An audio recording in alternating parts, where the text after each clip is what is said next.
സംഭവങ്ങളാണ്.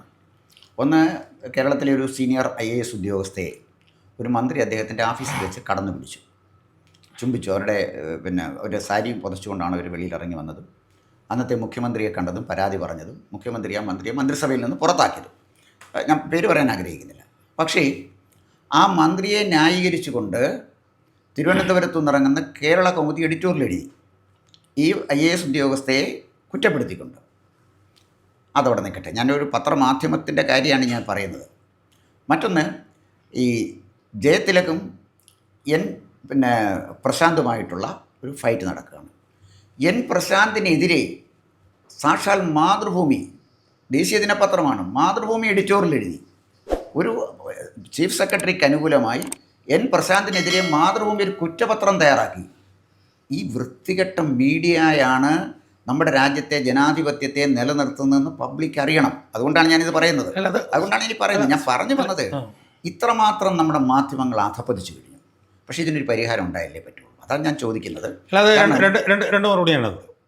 ഒന്നിപ്പോൾ ഈ ജയതിലകും പ്രശാന്തും തമ്മിലുള്ള പ്രശ്നം ആലോചിച്ച് പോകണം നമ്മൾ. അയാളെന്തോ ഒരു ഫേസ്ബുക്ക് പോസ്റ്റ് ഇട്ടെന്നും പറഞ്ഞിട്ടാണ് അയാളെ മാസങ്ങളായി അയാളെ ചെയ്ത് നിർത്തി. ഇത്രയും കൂടുതൽ പരാതികളുള്ള സ്ത്രീപീഡന പരാതികൾ, അഴിമതിയുടെ പരാതികൾ, സ്വത്ത് മറച്ചു വെച്ചു എന്നുള്ള പരാതികളൊക്കെ നേരിടുന്ന ഇയാളാണ് ഒരു ഫേസ്ബുക്ക് പോസ്റ്റ് ഇട്ട വിഷയത്തിൽ പ്രശാന്തിനെ ഇപ്പോഴും സസ്പെൻഷനിലാക്കി നിർത്തിയിരിക്കുന്നതും. ആ പ്രശാന്തിനെതിരായി ഒരു ദേശീയ ദിനപത്രം തന്നെ എഡിറ്റോറിയലുമായി വരുന്നു. മനസ്സിലായില്ലേ? എന്ന് മാത്രമല്ല, ഈ ജയതിലകനെതിരായിട്ടുണ്ടായിട്ടുള്ള ഒരാരോപണങ്ങളും മാതൃഭൂമി കണ്ടിട്ടില്ലേ? മാതൃഭൂമിയിലെ സ്ത്രീകളൊക്കെ ഇരുന്ന മാധു സജി എന്ന് പറഞ്ഞിട്ടുള്ള വനിത, ആര്യ എന്ന് പറഞ്ഞിട്ടുള്ള വനിതയൊക്കെ പറഞ്ഞ് അവർ ഈ അതിജീവിതം എന്നൊക്കെ പറഞ്ഞ് ഇന്നലെ മിനിഞ്ഞാന്നും കിടന്ന് തൊണ്ട കീറുന്നത് ഞാൻ കണ്ടു. അവർ നടിയെ ആക്രമിച്ച കേസിൽ ഈ മാധു സജിയും ഒരു ശ്രീജിത്ത് പെരുമന എന്ന് പറഞ്ഞൊരു അഭിഭാഷകനും തമ്മിൽ ഒച്ചയ്ക്ക് അങ്ങോട്ടും ഇങ്ങോട്ടും ഒരു ചീത്തവിളിയുടെ പോലും ഒരു നിലയിലേക്ക് പോകുന്നത് ഞാൻ ഇന്നലെ കാണുകയുണ്ടായി. എന്നാൽ ഈ മാധു സജി വേടനെ കണ്ടിട്ടില്ലേ? ഈ മാധു സജി ജയതിലകനെ കണ്ടിട്ടില്ലേ? ഈ ആര്യ എന്ന് പറഞ്ഞൊരു വേടനെ കണ്ടിട്ടില്ലേ?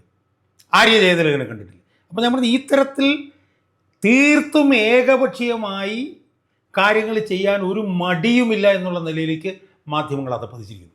അതിൻ്റെ ഒരു പ്രധാനപ്പെട്ട കാരണമായിട്ട് എനിക്ക് തോന്നുന്നത്, എങ്ങനെയെങ്കിലും വ്യൂവർഷിപ്പ് കിട്ടണം. കാരണം അത് ആ മരംവെട്ടുകാരൻ്റെ ചാനൽ വന്നു കഴിഞ്ഞപ്പോൾ ഉണ്ടായൊരു മാറ്റമാണ്. എന്ത് വൃത്തികേട് കാണിച്ചും വ്യൂവർഷിപ്പിലേക്ക് അവർ മുമ്പിലേക്ക് വന്നു. സ്വാഭാവികമായും ഈ മരംവെട്ടുകാരൻ്റെ ചാനലുമായിട്ട് മത്സരിക്കണം. അങ്ങനെ മത്സരിക്കുന്നതിൻ്റെ ഭാഗമായി നീതി, നിയമത്തിൻ്റെ കൂടെ നിൽക്കുക, ഇതൊന്നും അവർക്ക് പ്രശ്നമല്ല എന്നുള്ള നിലയിലേക്ക് കാര്യങ്ങൾ മാറിയിരിക്കുന്നു. ജയതിലകൻ്റെ വിഷയം എന്തുകൊണ്ടാണ് മാതൃഭൂമി ചാനലിനൊന്നും വാർത്തയാവാത്തത്? അതിനകത്ത് തെളിവില്ലാഞ്ഞിട്ടാണോ? അതിനകത്ത് വസ്തുതകളില്ലാഞ്ഞിട്ടാണോ? ഒന്നുമില്ലല്ലോ. എന്തുമാത്രം തെളിവുകളും രേഖകളും അതിനകത്ത് കിടക്കുന്നു. രാഹുൽ മാങ്കൂട്ടത്തിൻ്റെ കാര്യത്തിൽ എടുത്തിട്ടുള്ള ഏറ്റവും അനീതി കലർന്നൊരു തീരുമാനമല്ലേ അയാളുടെ കാര്യത്തിലെടുത്തത്.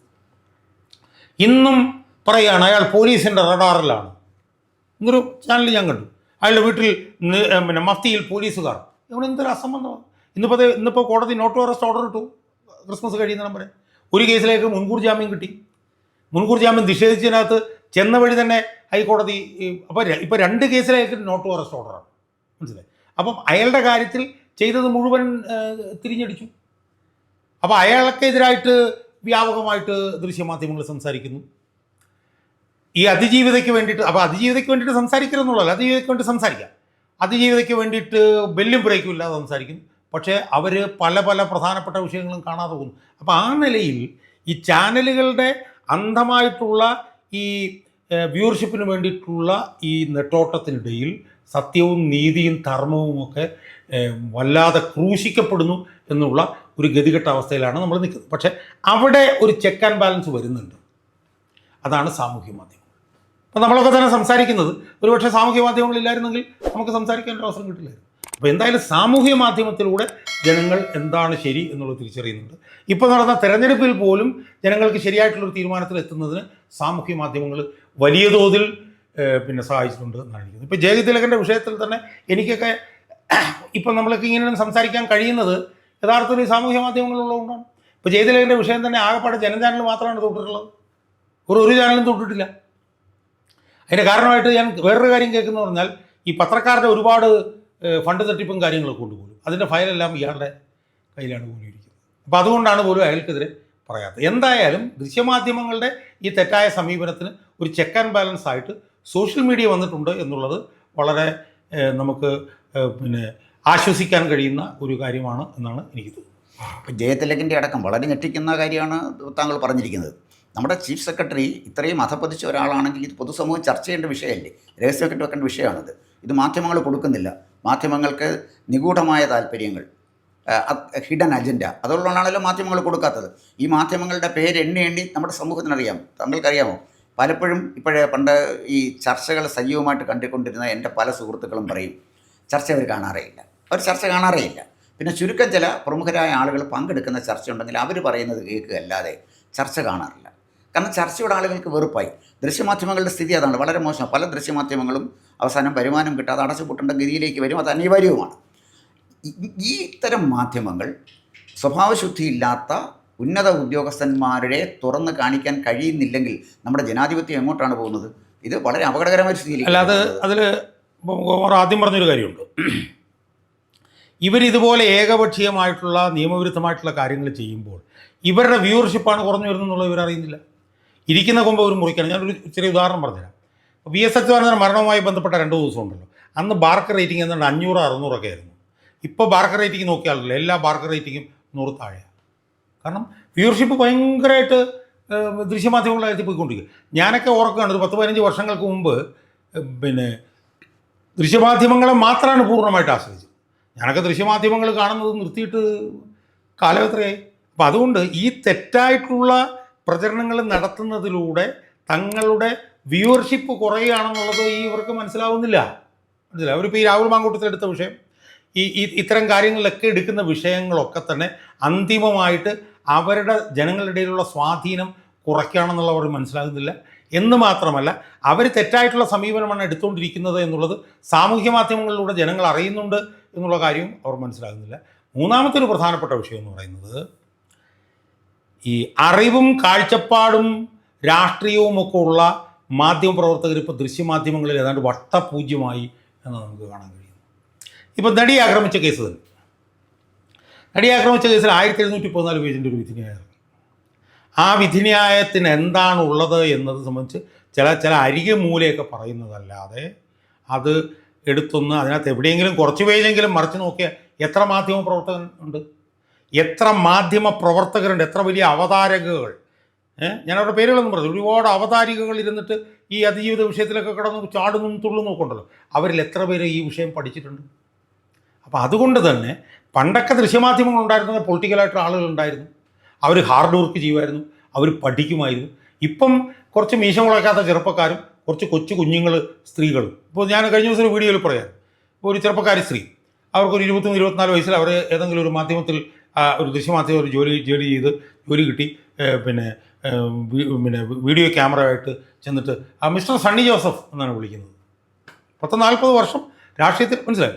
അപ്പം അതാണ് അവരുടെ ഒരു മാനസികാവസ്ഥ. അവരൊരു ചാനലിൽ കയറി കഴിഞ്ഞാൽ അവരെല്ലാത്തിൻ്റെയും മുകളിലായി. എന്ന് മാത്രമല്ല, അവരുടെ ഒരു പ്രത്യേകത എന്ന് പറഞ്ഞാൽ എന്താ, എല്ലാത്തിനെ കുറിച്ചിട്ട് ഓരോ അഭിപ്രായം പറയും. ഈ മാധു സജി എന്നൊക്കെ പറഞ്ഞിട്ടുള്ള ഈ വനിത മാതൃഭൂമി ചാനലിൽ ഇരുന്ന് നമ്മൾ തട്ടിമുളിക്കുന്നത് കേട്ട് കഴിഞ്ഞാൽ ലജ്ജ തോന്നും നമുക്ക്. അപ്പം ദിലീപിൻ്റെ വിഷയത്തിൽ അതിൻ്റെ നിലപാട് അവരെടുത്തോട്ടെ, അത് അവരുടെ സ്വാതന്ത്ര്യം. പക്ഷേ അത് സംബന്ധിച്ച് വസ്തുനിഷ്ഠമാകണ്ടേ, യാഥാർത്ഥ്യ ബോധത്തോടുകൂടി സംസാരിക്കണ്ടേ. അതിന് പകരം ഈ ചാനലുകളിലുള്ള വനിതാ മാധ്യമപ്രവർത്തകരുടെ ഒരു തോന്നൽ എന്താണെന്ന് വെച്ചാൽ ഒച്ച വെച്ചങ്ങ് തൊണ്ട കീറിക്കഴിഞ്ഞാൽ അതാണ് സത്യം എന്നാണ് അവർ വിശ്വസിക്കുന്നത്. അപ്പോൾ ആ നിലയിൽ വലിയ തോതിൽ ദൃശ്യമാധ്യമങ്ങളുടെ ഇടയിലും അപചയതയും ഉണ്ടായിട്ടുണ്ട്. അവരുടെ ഇടയിൽ സ്വാർത്ഥ താല്പര്യങ്ങൾ ഉണ്ടാകുന്നുണ്ട്, അവരുടെ ഇടയിൽ നിശ്ചിത താല്പര്യം. ഇപ്പോൾ ദൃശ്യമാധ്യമങ്ങളൊക്കെ പണ്ട് ഞാനൊക്കെ ബി എസിനോട് ജോലി ചെയ്യുമ്പോഴത്തേക്കുള്ള ദൃശ്യമാധ്യമങ്ങളെന്ന് പറഞ്ഞാൽ അവരാരെയും വിലക്കെടുക്കാൻ കഴിയില്ലായിരുന്നു. അവർക്കാർക്കും സ്വാർത്ഥ താല്പര്യമില്ലായിരുന്നു, അവർക്കാർക്കും നിശ്ചിത താല്പര്യമില്ല. ഇന്നിപ്പോൾ അതിൻ്റെ എല്ലാ മൂർത്തിമത് ഭാവങ്ങളായി ദൃശ്യമാധ്യമ പ്രവർത്തകരും കൂടെ മാറിയതിൻ്റെ ഒരു ഗതികേടാണ് നമ്മൾ കാണുന്നത്. ഇതുപോലുള്ള ദൃശ്യമാധ്യമങ്ങളും ഇതുപോലെ ജീർണിച്ച രാഷ്ട്രീയ സംവിധാനവും ഉള്ളതുകൊണ്ടാണ് ഈ ജയതിലേഖനെ പോലെയുള്ള ഇത്തരം അഴുകി ദ്രവിച്ചിട്ടുള്ള ആളുകൾ പോലും കേരളത്തിൽ ചീഫ് സെക്രട്ടറി പോലുള്ള ഉന്നതമായിട്ടുള്ള സ്ഥാനത്ത് വന്നിരിക്കുന്നത് എന്നാണ് എനിക്ക് തോന്നിയിട്ടുള്ളത്. ഈ അവതാരകരല്ല, അവതാരങ്ങളാണ്. ചില അവതാരങ്ങളാണ്. ചില ചാനലിൽ വന്ന് വളരെ പ്രായമായ ആളുകളോട് പോലും വളരെ മോശമായി ചോദ്യങ്ങൾ ചോദിക്കുകയും പെരുമാറുകയും സംസാരിക്കുകയും ചെയ്യുന്ന ചില സ്ത്രീകളെ കാണാറുണ്ട്. ഇത് നമ്മൾ കാണുമ്പോൾ അവജ്ഞയാണ് തോന്നുന്നത്. അവരുടെ വിചാരം ഏതാണ്ട് മഹത്തായ കാര്യം അവർ പറഞ്ഞു, ജനങ്ങൾ ആരാധനയോടാണ് കാണുന്നത്, അവജ്ഞയോടാണ് കാണുന്നത്, വളരെ അവജ്ഞയോടാണ്. ചില ആളുകളാണെങ്കിൽ അഹങ്കാരത്തിന് കയ്യും കാലും വെച്ച രൂപമാണ്. അതിൽ ഒരു ഒരു ഒരു ഒരു ഒരു പിന്നെ അവതാരികയാണെങ്കിൽ നമ്മൾ ഈ പണ്ട് കലാനിലയത്തിൻ്റെ രക്തരക്ഷസം ഒരു നാടകം ഉണ്ടായിരുന്നു. അതിനകത്ത് ഈ പനയെന്ന് യക്ഷി ഇറങ്ങി വരും, ചുണ്ണാമ്പ് ചോദിക്കും, കൊടുത്തില്ലെങ്കിൽ പിറ്റേ ദിവസം അവൻ്റെ ഈ തലമുടി നഖവും താഴെ കാണത്തുള്ളൂ, പനയുടെ താഴെ കാണും. അതുപോലെ ഒരു കള്ളിയങ്കാട്ട് നീലി പോലെ ആ കള്ളിയങ്കാട്ട് നീലിയെ അനുസ്മരിപ്പിക്കുന്ന തരത്തിൽ വളരെ ഭീവത്സമായി പെരുമാറുന്ന ആളുകൾ, ഇവരൊക്കെ ജനങ്ങൾക്ക് കൊടുക്കുന്നൊരു മെസ്സേജ് ഈ ദൃശ്യമാധ്യമങ്ങൾ പൂട്ടിവെക്കാനാണ്, ഓഫ് ചെയ്യാനുള്ള പ്രേരണയാണ് ഇവർ കൊടുക്കുന്നത്. ഇവരത് അറിയുന്നില്ല. അതാണ് ഒരു കാര്യം. രണ്ടാമത് ഉള്ള ഒരു പ്രധാനപ്പെട്ട പ്രശ്നം മാധ്യമങ്ങളുടെ സ്ഥിതി ഇതാണ്. കാരണം മാധ്യമങ്ങൾ കേരളത്തിലെ ജനങ്ങൾ കേരളത്തിലെ പ്രമുഖമായ പത്ര ദൃശ്യ മാധ്യമങ്ങളെ പരിഗണിക്കുന്നേയില്ല. അതുകൊണ്ടാണ് കുറച്ചു കാലം മുമ്പ് ഒരുപക്ഷെ താങ്കളും കണ്ടു കാണും, മലയാള മനോരമയിലും മാതൃഭൂമിയിലും ഒക്കെ ഒരു പരസ്യം വന്നു, നിങ്ങൾ ഈ സോഷ്യൽ മീഡിയയിലെ വിശ്വസിക്കരുതേ, ഞങ്ങളാണ് സത്യം പറയുന്നത്. ഞാൻ ജീവിതത്തിൽ ആദ്യമായിട്ടാണ് ഒരു പത്രം പറയുകയാണ്, ഞങ്ങൾ സത്യമാണ് പറയുന്നത്, ഞങ്ങൾ പറയുന്നത് നിങ്ങൾ വിശ്വസിക്കണമെന്നൊരു പത്രത്തിന് പരസ്യം കൊടുക്കേണ്ട ഗതികേട് വന്നു. അതാണ് മനോരമയുടെയും മാതൃഭൂമിയുടെയും ഒരു സ്ഥിതി. ദൃശ്യമാധ്യമങ്ങളും വ്യത്യസ്തമൊന്നുമല്ല. ഏഷ്യാനെറ്റിനെ മറ്റൊരു പേരിലാണ് ആളുകൾ വിളിക്കുന്നത്, അറിയാമല്ലോ, ഞാനത് പറയണ്ടല്ലോ. അപ്പോൾ ഇത്തരത്തിലാണ് നമ്മുടെ ദൃശ്യമാധ്യമങ്ങൾ നിൽക്കുന്നത്, പത്രമാധ്യമങ്ങൾ നിൽക്കുന്നത്. അങ്ങനെ താങ്കൾ പറഞ്ഞ പോലെ വളരെ ശക്തമായൊരു സോഷ്യൽ മീഡിയ നമ്മുടെ സമൂഹത്തിലുണ്ട്. ജനങ്ങൾ വളരെ ഗൗരവപൂർവ്വം അത് കണ്ടുകൊണ്ടിരിക്കുകയാണ്. പല കാര്യങ്ങളിലും ഒരു വാർത്ത കൊടുത്താൽ അതിനടിയിൽ വരുന്ന കമൻറ്റ് നോക്കുമ്പോൾ ജനം എങ്ങനെ പ്രതികരിക്കുന്നു നമുക്കറിയാം. ദൃശ്യമാധ്യമങ്ങളിലെ ഏതെങ്കിലും ഒരു സ്ത്രീ വന്നിരുന്ന് എന്തെങ്കിലും വിഡ്ഢിത്തമോ തോന്നിയാസോ പറഞ്ഞാൽ അതിനോട് ജനത്തിൻ്റെ പ്രതികരണം അവരറിയുന്നില്ലല്ലോ. അദ്ദേഹം സോഷ്യൽ മീഡിയ അങ്ങനെയല്ല, അപ്പം തന്നെ ജനങ്ങളുടെ പ്രതികരണം നമുക്കറിയാൻ പറ്റും. ഇതാണ് മാധ്യമത്തിൻ്റെ സ്ഥിതി. പക്ഷേ എൻ്റെ ദുഃഖം അതല്ല. കേരളത്തിൽ ഭരിക്കാൻ തയ്യാറെടുക്കുന്ന കുറച്ച് ആത്മാക്കൾ പ്രതിപക്ഷത്തിരിപ്പുണ്ടല്ലോ. ഇപ്പം തന്നെ മുഖ്യമന്ത്രിയാവാനും ധനമന്ത്രിയാവാനും ആഭ്യന്തരമന്ത്രിയാവാനും കുപ്പായം തയ്പ്പിച്ചിരിക്കുന്ന ആളുകൾ, ഇവർ ഈ നിയമസഭ ഉപയോഗിച്ച് ഇത്തരം വിഷയങ്ങൾ, ഇത്തരം അപജയങ്ങളെക്കുറിച്ച്, അസാൻമാർഗികമായ നടപടികളെക്കുറിച്ച്, അഴിമതിയെക്കുറിച്ച് ഒരു വാക്ക് പറയാൻ പറ്റാത്ത ഈ പ്രതിപക്ഷം നാളെ ഭരിക്കാൻ തുടങ്ങിയാൽ കേരളം രക്ഷപ്പെടും എന്ന് താങ്കൾ കരുതുന്നുണ്ടോ? അല്ല, അത് വളരെ ക്ലിയറാണ്. ഇപ്പോൾ ഉദാഹരണത്തിന് ഒരു മരം വെട്ടുകാരൻ്റെ ചാനലുണ്ട്. എന്ത് വൃത്തികേടും എന്ത് കള്ളവാർത്തയും കൊടുക്കുന്നവരാണ് അവർ. അതിൻ്റെ ഉടമ തന്നെ ഒരു മരം വെട്ടുകാരനാണ്.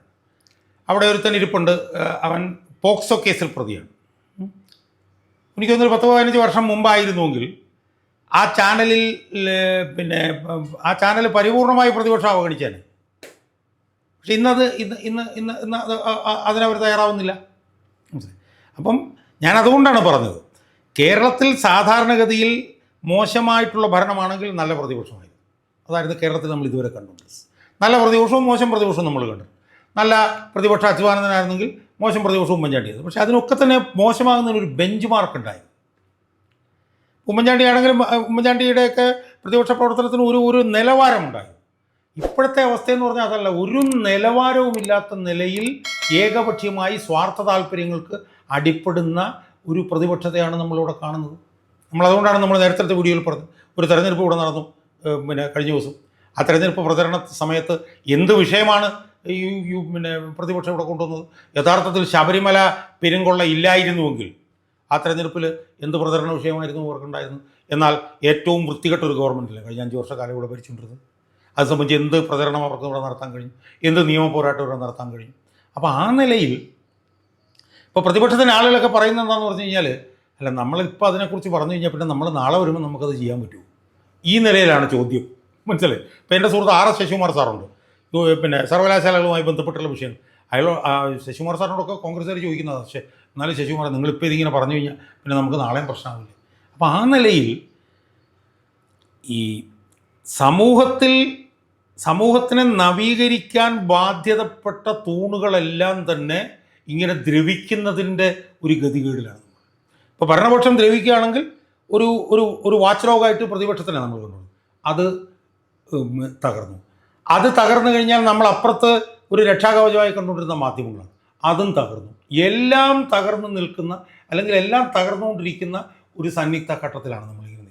അങ്ങനെ എല്ലാം തകർന്നുകൊണ്ടിരിക്കുമ്പോഴാണ് ഇതുപോലുള്ള വൃത്തികെട്ടവന്മാർ, ഇതുപോലെ സ്ത്രീലമ്പടന്മാർ അവരേത് സ്ഥാനത്ത് വന്നു കഴിഞ്ഞാലും ആ സ്ഥാനത്ത് അവർക്ക് ചാഞ്ഞിരിക്കാൻ കഴിയുന്നതിൻ്റെ കാരണം സമൂഹത്തിൽ രാഷ്ട്രീയ രംഗത്തും മാധ്യമരംഗത്തും ഒക്കെ ഉണ്ടായിക്കൊണ്ടിരിക്കുന്ന ഒരു ഓൾറൗണ്ട് ഒരു റോട്ട്, ഒരു ഡീജനറേഷൻ, അതിൻ്റെ ഒരു പ്രതിഫലനമായിട്ട് അതിൻ്റെ ഒരു ഉൽപ്പന്നമാണ് ഈ ജയതിലകനെ പോലുള്ള ആളുകളെന്നാണ് ഞാൻ പറയുന്നത്. കാരണം കേരളത്തിൻ്റെ ചരിത്രത്തിൽ എന്തെങ്കിലും ഇത്രയും മോശം ഒരു ചീഫ് സെക്രട്ടറി വന്നിട്ടുണ്ടോ?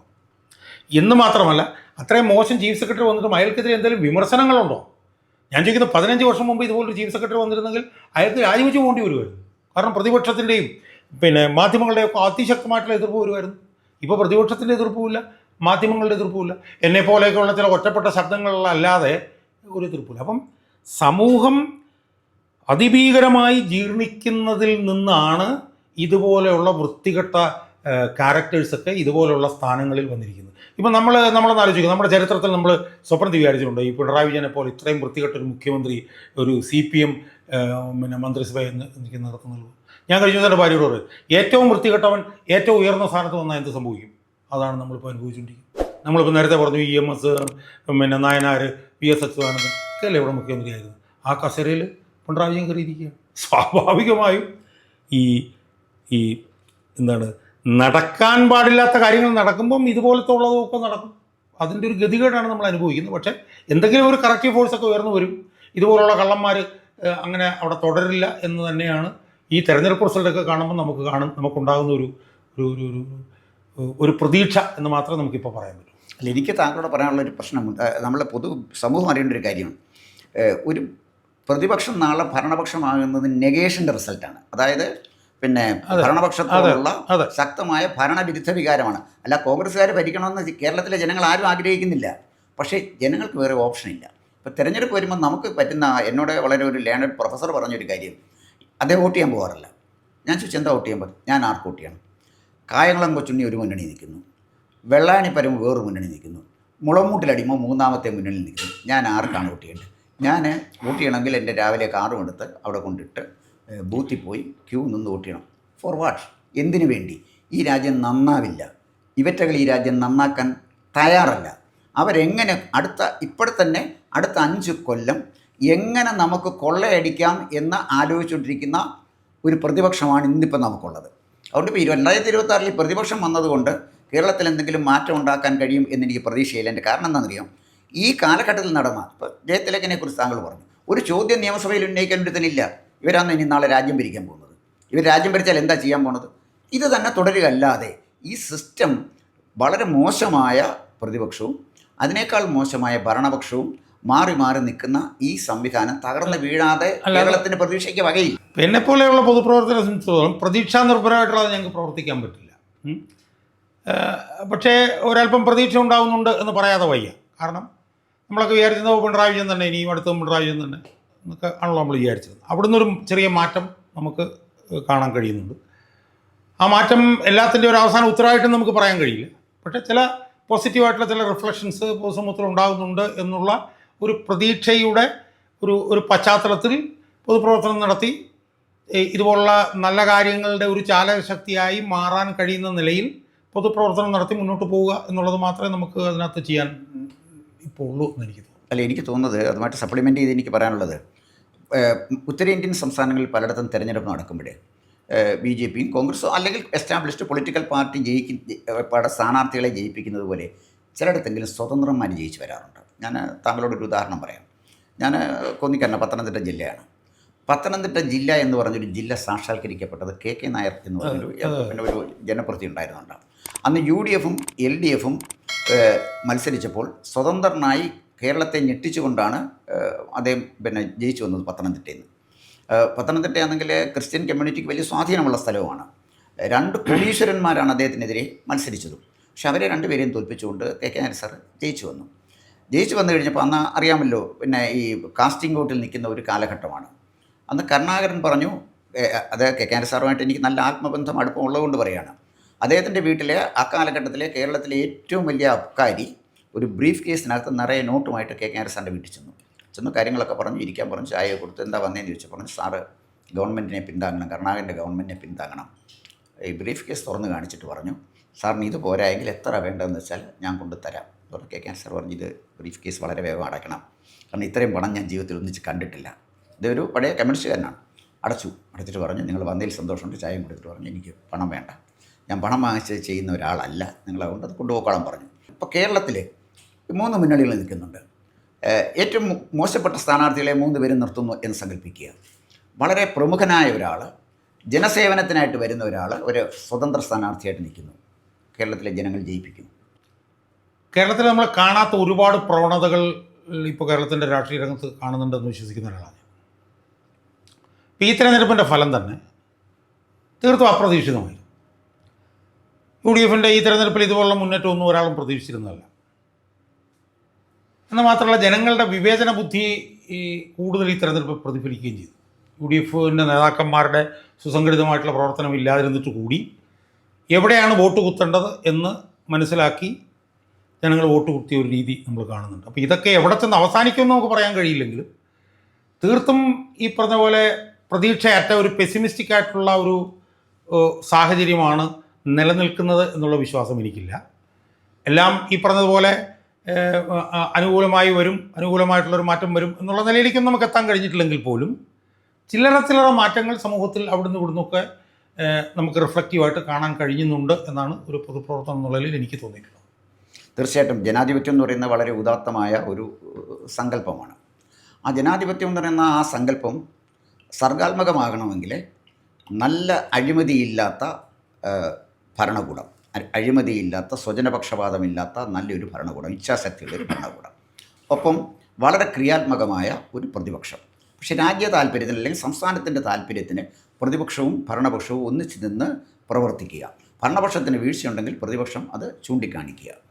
അതുപോലെ തന്നെ ഭരണപക്ഷത്തിനോ പ്രതിപക്ഷത്തിനോ വീഴ്ചയുണ്ടായെങ്കിൽ അത് ശക്തമായി അതിനെ വിമർശിക്കുന്ന മാധ്യമങ്ങൾ. ഇതാണ് ജനാധിപത്യത്തെ ശരിക്കും പറഞ്ഞാൽ ഒരു ആ സങ്കല്പം ഉദാത്തമാകണമെങ്കിൽ അതുകൊണ്ടേ പറ്റുള്ളൂ. ഞാനങ്ങനെ പറയാനുള്ള കാരണം, ഭരണപക്ഷം അങ്ങനെ നിൽക്കുന്നു, പ്രതിപക്ഷം അതിനേക്കാൾ മോശമായി നിൽക്കുന്നു. നമ്മൾ സംസാരിച്ചതിനകത്ത് ഒരു വിഷയവും നമ്മുടെ പ്രതിപക്ഷത്തിന് ഈ സംസ്ഥാന നിയമസഭയിൽ കൊണ്ടുവരാൻ പറ്റിയില്ല.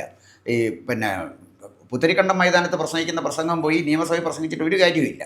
പ്രസംഗം കേൾക്കാനല്ലല്ലോ അവിടെ ഇരിക്കുന്നത്. അപ്പോൾ അതാണ് അവിടുത്തെ ഒരു സ്ഥിതി.